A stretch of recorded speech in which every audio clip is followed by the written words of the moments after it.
cereals have been a part of the American diet for much longer than I've been alive. And it seems like it's almost essential for people nowadays because they don't eat normal food. And what I'm referring to is like eggs and things like that. They turn to cereal for their breakfast routine, which is not ideal, but it's just the American way, it seems like.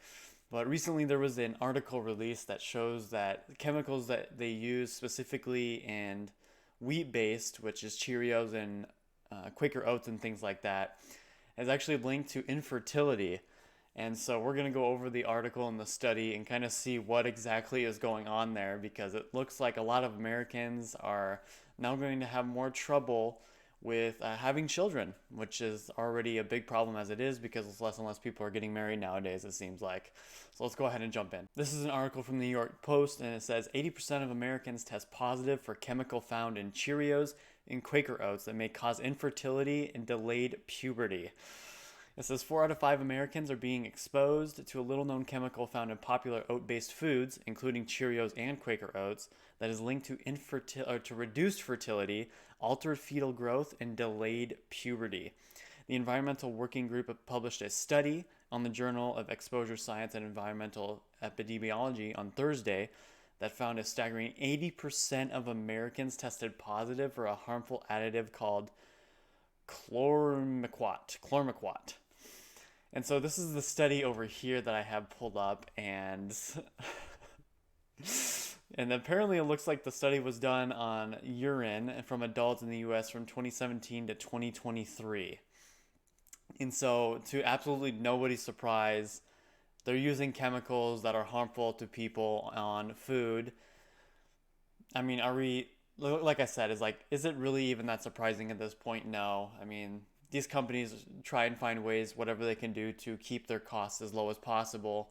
And I'm sure this is one of the ways, because I'm sure it's dirt cheap for them to do this, to make the foods preserved and last longer and things like that.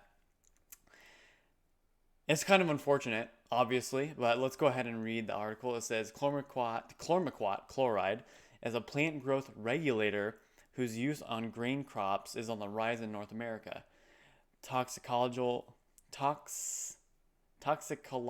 wow, English, studies suggest that exposure to chlormequat can reduce fertility and harm the developing fetus at doses lower than those used by regulatory agencies to set allowable daily intake levels.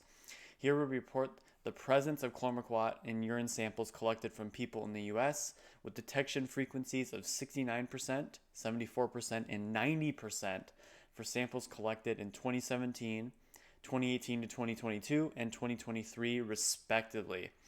Chlormequat was detected at lower concentrations in samples from 2017 through 2022, with a significant increase in concentrations for samples from 2023.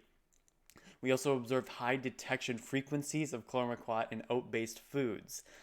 These findings in chlormequat toxicity data raise concerns about current exposure levels and warrant more expansive toxicity testing, food monitoring, and epidemiology.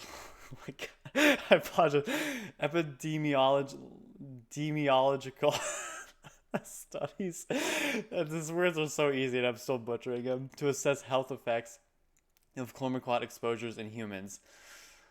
And so it's just, anybody is not anywhere near surprised that this is going on. These companies have been just using whatever chemicals they can to increase the growth, prevent bugs from eating them, pesticides, things like that. What is it? Genetically modified. And it's really unfortunate to see this just happening more and more, and especially just on the rise that exponentially, which just makes me wonder how much more it's going to try and do it in the next coming years. I'm hoping that more and more people wake up to the fact that they are just putting these harmful materials in foods, and that people will turn to less harmful methods like organic. I know organic kind of gets a bad rap, I mean, rightfully so, because a lot of it just seems like it's marked up and you're not even really sure if it's organic or not. It could just be a label. It just means, well, it was grown in a field. But obviously that doesn't matter when they're doing stuff after the fact, treating the foods and things like that. putting stuff in the plants to help them grow faster so they can make more and make more money. It's studies like these that we really need to come to light, and it's like I don't hear anybody talking about it, and it's really concerning. I mean, there's also the studies done in like tap water and things like that, and the things that are not filtered out when they go through the filtering process to put it back into people for them to consume. It's kind of worrying. I mean, I don't want this to be a doom and gloom, but I just want people to be aware about what is put into foods, what's put into the plants before the foods are even made. Specifically, this is just referring to oat-based things like Cheerios and Quaker Oats. And so, yeah, if you guys are eating Cheerios, you may have more trouble siring children. So that's something.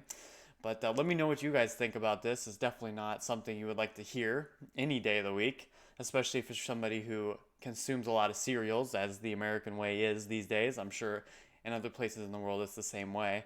But let me know what you guys think about this, and if you're going to stop eating cereals or you're just going to keep eating them because, you're already too far gone, so at this point, might as well just keep going. If you guys liked the video, make sure to leave a like, and I hope to see you guys around. Peace!